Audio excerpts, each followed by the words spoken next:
Lord of the Mysteries. Chapter 132. Meeting the monster again. She found an excuse for her maidservant to leave them alone temporarily. Audrey locked the door and looked back at her golden retriever, Susie, who she wasn't sure could still be considered as her pet. You heard, or came across something? Susie sat steadily and howled, reverberating the air around her. Yes, I heard the Count's discussion with a few members of Parliament in the study. They said that the King and the Prime Minister came to a mutual agreement. They will give up their revenge plan on the Faysac Empire and Balam's East Coast for the time being. Where's Balam's East Coast? Susie's terrifying speed at grasping loan made Audrey feel mixed emotions. She fell silent for a few seconds before she said, I'll give you a map tomorrow, okay? Susie replied in delight. The King and the Prime Minister believe that presently the most pertinent task is to push for the Reformation, which will allow civil servants to be selected via examination. They hope to pass the bill through the House of Lords and the House of Commons before October. Really? Audrey asked, pleasantly surprised. That was the first matter that she had managed to secretly guide after she became a spectator. Turning it into reality would give her a sense of achievement. Susie answered frankly, I can't give you a definite answer. This is just what I've heard. I couldn't even fully understand what they meant. After all, I'm a dog that just started to learn. Audrey was stunned for a moment before she beamed and said, Susie, you did well. This is your reward. She took out a bag from a lavish cabinet, tore open the seal, and placed it before Susie. It was a dog biscuit produced by the Backlund Pet Care Company, which was made of flour, vegetables, meat, and water. It was a snack that Susie really liked. Susie sat straight and sniffed. She waved her paw, seemingly deciding how she was to consume it to suit her present identity the best. After a few seconds, she gave up thinking, adhered to her instinct, and leaped forward. She grabbed the bag of snacks and ran outside. She stood on her hind legs and opened the door with one claw. Then ran out and hid in the shadows and began enjoying her snack. On Sunday, Klein didn't wake up until the afternoon, because he had spent the night on duty at Cheney's Gate. Klein took the trackless public carriage and arrived at Evil Dragon Bar. He had previously planned to use divination to find Monster Adamasol and determine the reason for his recent oddity. However, he was interrupted by the loss of control of a mandated punisher and could only reschedule it to today. He went through the billiard room and entered the underground market. Klein didn't need to search, for he immediately saw Adamasol shivering in a corner. When the pale-looking young man with black, messy, oily hair sensed Klein's approach, he suddenly covered his eyes and leaned against the wall in an attempt to move towards the side door. Klein quickened his pace and blocked Adamasol from leaving. He tapped the left molars twice secretly. In his spirit vision, Adamasol's aura appeared rather unhealthy. All the colors seemed dim. In other words, although he didn't have any major diseases, his body was very weak.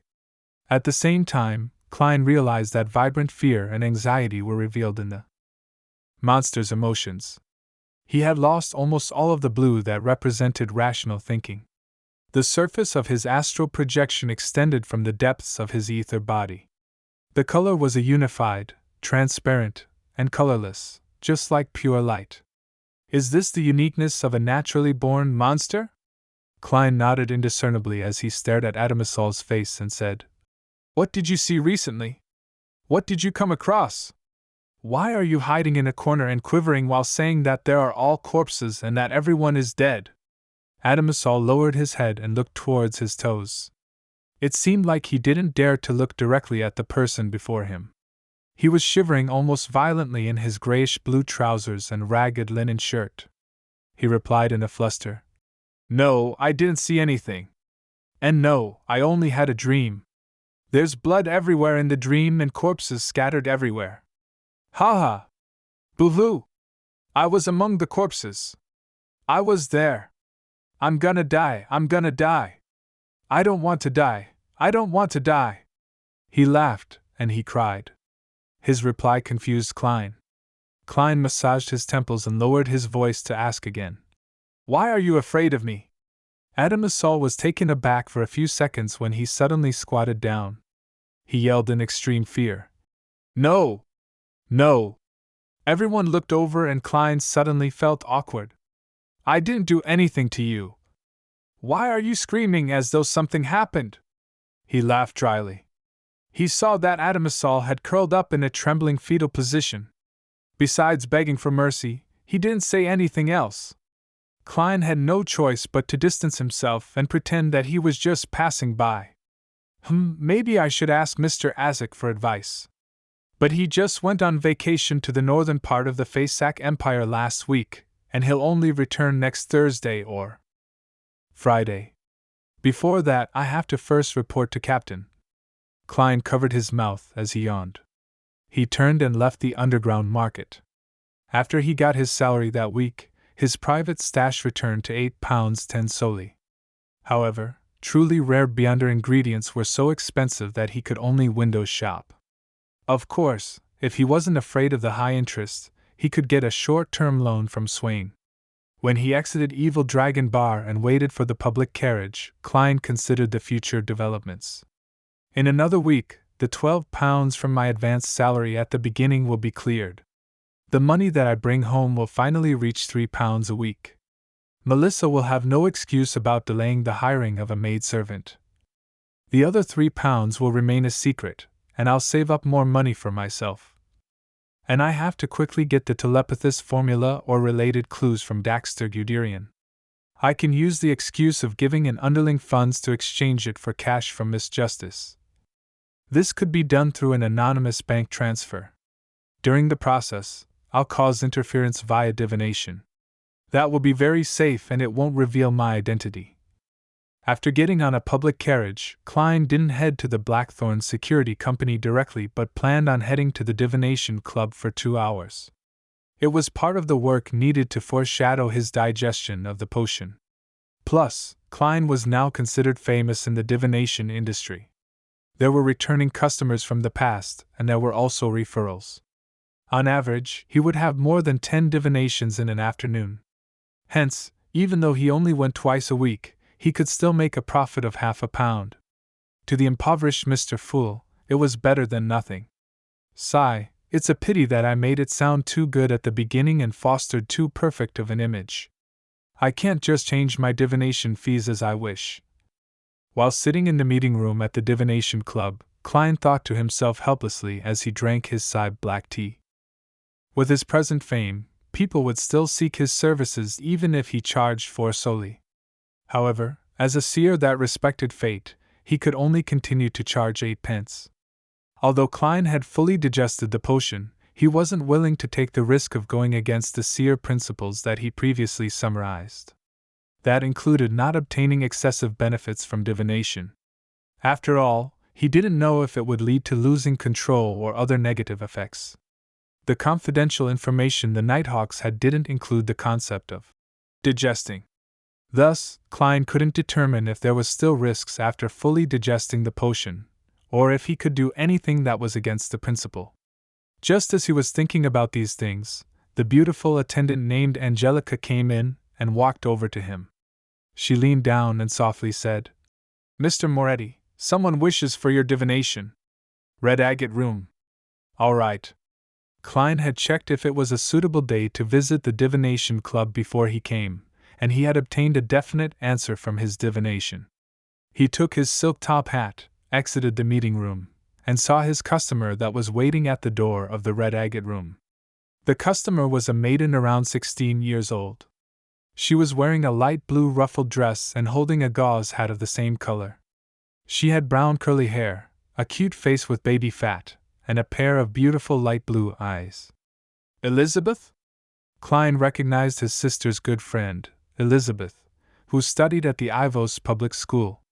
He had once helped pick an amulet for her, and also resolved Selena's magic mirror divination incident with her assistance. Similarly, Elizabeth said in pleasant surprise, "Mr. Moretti, it's really you? I was wondering if it was you when I saw the name. I am a mysticism enthusiast after all," Klein explained helplessly. Then he added, "Don't tell Melissa. Oh, Selena as well." The divination results showed that it was suitable for me to visit the divination club. Why did I run into Elizabeth? He shook his head as he turned around to open the door to the red agate room. At the same time, he clicked his left molar twice. They entered the room slowly. After he took the seat of the diviner, he lifted his head to look towards Elizabeth. With just one glance, he creased his eyebrows.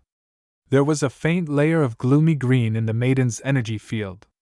A symptom of being haunted by spirits and wraiths. Klein made a calm judgment and asked directly, "Have you had nightmares recently, ones with repetitive elements?" Elizabeth, who had just locked the door and had yet to take a seat, was dumbstruck. It took her a long time to reply. "Yes. That's why I came here to look for you." Klein leaned back and asked, "What kind of dream did you have? When did it start?" "It began from the last 2 days of my vacation to Lamed Town. Oh, our family has an estate there." Elizabeth was considered half a mysticism enthusiast, so she had better memories of such situations. "In my dream, I always run into a knight in full black armor. He carries a huge broadsword and his face is fully covered by a helmet, so all I could see is a pair of glowing red eyes. In the dream, he keeps attempting to get closer to me. Afraid I run away, but the distance shortens each and every time." Klein thought and asked, 2 or 3 days before you had such a dream, did you get in touch with any antiques, ancient ruins, burial objects, or a mausoleum?" Elizabeth recalled and answered, "I visited a mountain near Lamed Town. There was an abandoned ancient castle." That's a standard opening of a paranormal novel. Klein lampooned silently as he pressed on. "Did you leave anything behind in the castle? Or did you take anything from the castle?"